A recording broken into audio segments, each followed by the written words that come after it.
Oração da hora da misericórdia. São 3 horas da tarde, a hora em que o amor venceu a cruz.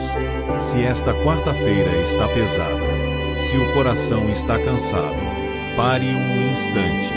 Jesus abriu o seu coração, justamente para este momento. Nada do que você carrega é grande demais para a misericórdia. Nada do que dói é invisível para Deus.